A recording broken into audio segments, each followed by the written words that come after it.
Hola chicos! Днешното видео е топ 11 испански ястия.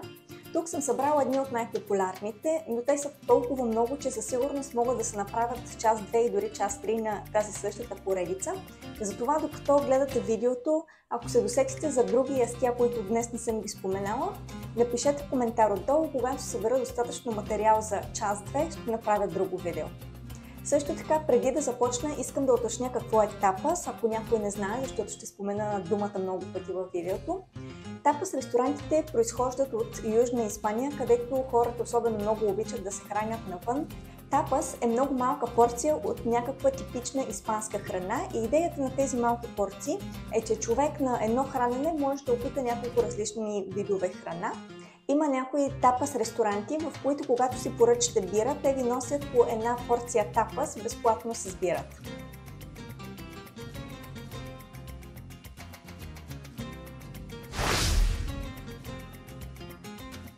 Номер 1. Тортия де пататас.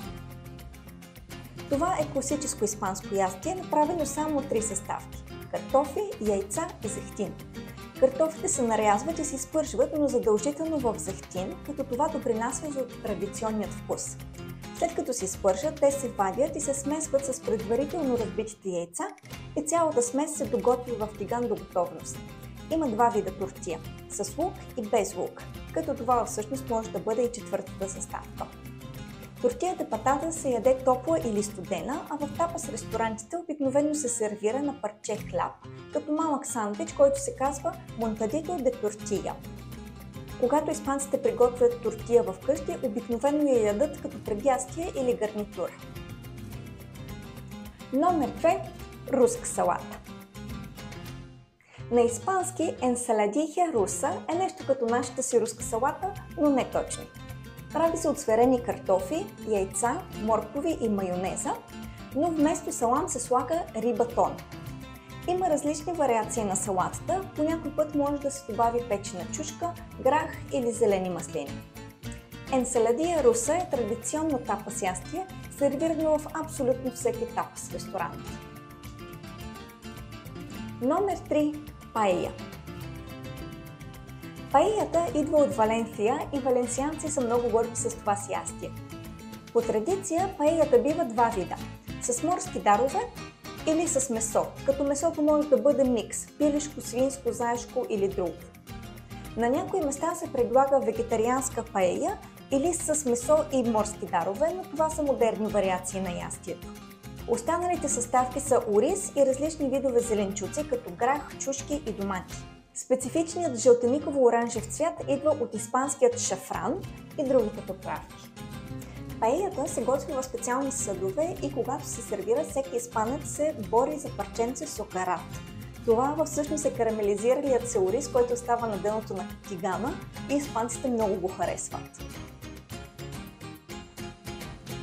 Номер 4. Емпанада. Емпанадата за испанците аз я сравнявам на нещо като баницата за нас. Ядът я обикновено обаче на обяд или на вечери. Тя представлява бутер тесто, което по средата има плънка. Обикновено за плънката тестото се маже с зехтин, слага се кашкавал, шунка и по някой път формик. И тук има различни видове емпанада, например емпанада с шунка, емпанада с рибатон, емпанада с пилешко или с зеленчуци. В повечето хранителни магазини се продават цели емпанади и тя може да се яде топла или студена. Номер 5. Крокетас. Крокетите по принцип произлизат от Франция, където за основа на ястието се използват картофи, но испанците са променили рецептата, като са заменили картофите с сос бешамел.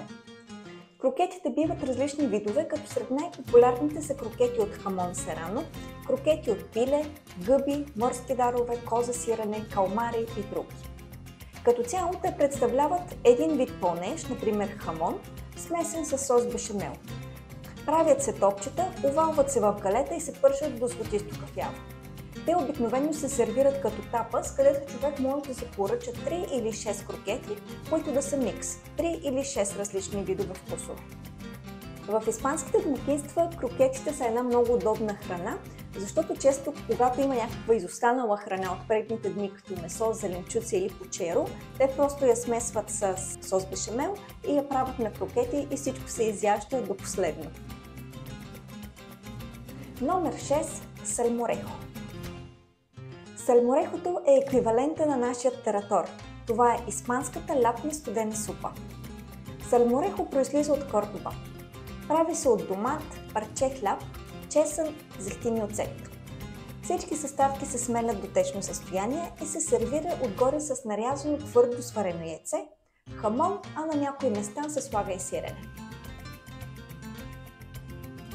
Номер 7. Гаспачо. Гаспачото е традиционно ястие, произлизащо от Андалусия. Прави се от домат, чушка, краставица, парче хляб, чесън, вода, зехтин и оцет. Също така, гаспачото рядко се яде с лъжица, а по принцип се пие в чаша и по някой път му се слага лед, да бъде още по-разхлащащо в горещините. И гаспачото и сальморехото са най-вкусни домашно приготвени. Но, понеже двете ястия идват от Андалусия, ако имате достъп до испански супермаркет, марка номер 1 и за двата продукта в Андалусия е Гарсия Миян. Номер 8. Пататас бравас. Пататас бравас, в буквален превод смели картофи, е типично тапас ястие, което е кръстено на пикантният си сос. В различните региони на Испания сосът се прави по различен начин, но най-обобщено този права сос е микс от сладък и пикантен испански червен пипер, зехтин, брашно, бульон и някой път чесън. Картофите се нарязват на по-големи купчета, пържат се и отгоре се заливат с този сос. Номер 9. Писто. Писто е средиземноморско ястие, което представлява зеленчукова яхния. Рецептата включва домати, чушки, тиквички, бакладжан, лук и чесън. Всички зеленчуци се готвят на тиган с зехтин и се добавят смелените домати. Ястието идва от региона Ла Манча и затова често може да го срещнете като писто манчего. Обикновено испанците го ядат като гарнитура или с хляб и питието, което върви с писто, е червено вино. За по-лесно в магазините продават предварително приготвени, нарязани, замразени зеленчуци, на които на опаковката си пише зеленчуци за писто. Номер 10. Пучеро. Пучеро е традиционна испанска супа със специфичен вкус. Вкусът идва благодарение на месото, като за пучерото се използват 3 вида месо – кокоше, телешко и слонина.